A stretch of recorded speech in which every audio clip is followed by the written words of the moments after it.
let's tell you why we kind of sort of believe in therapy. As a child, we used to cry a lot because we were weird. And people had no problem calling us a spaz, nerd, blah, blah, blah, blah, blah, blah, blah, right? And we would go home and we would cry. We wouldn't let the little colonizers see us do it or whatever until one day there was a shift in the forest and this white boy was like, oh, blah, blah, blah, weirdo. And we were like, take it back. He's like, oh, you can't, poop, poop, poop, poop, poop, poop.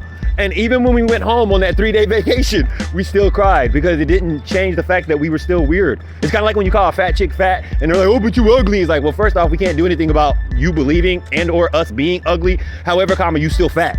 It doesn't change you know what I mean? And it wasn't just the colonizer school. Our mom was needling at us. 2 out of 4 of our sisters were riding us. One of them called us stupid so much that we believed it, especially after we got put in resource.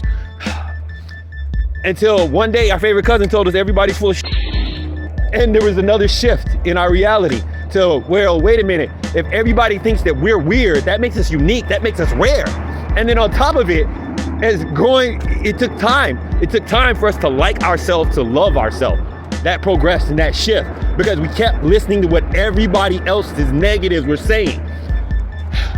We were like 8, 9, progressed into like 11, 12, right? So the fact that we had our favorite cousin, there's a multiverse where we're a death row inmate getting a needle, gas chamber or whatever right now because we didn't have that in that multiverse. We didn't have her to say that one little thing at that one little time. So if we overshare, if we, don't seem like whatever, it took us a long time to love ourselves. And a lot of y'all listening, talking about, oh, I need to change this, I need to change that. You don't like yourself. You don't like your partners. You don't like your children, your parents, your job. Some of y'all act like y'all don't like waking up in the morning, especially on Mondays.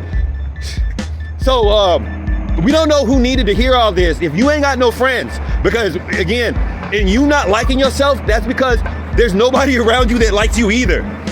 You know what I mean? They forget to remind you to like and love yourself. So whoever needs to hear this, and we're not trying to be woken than now or better than because we were progressed through that as a child, because again, if it wasn't for outside influence, if it wasn't for someone else, who knows where we would be today. REX.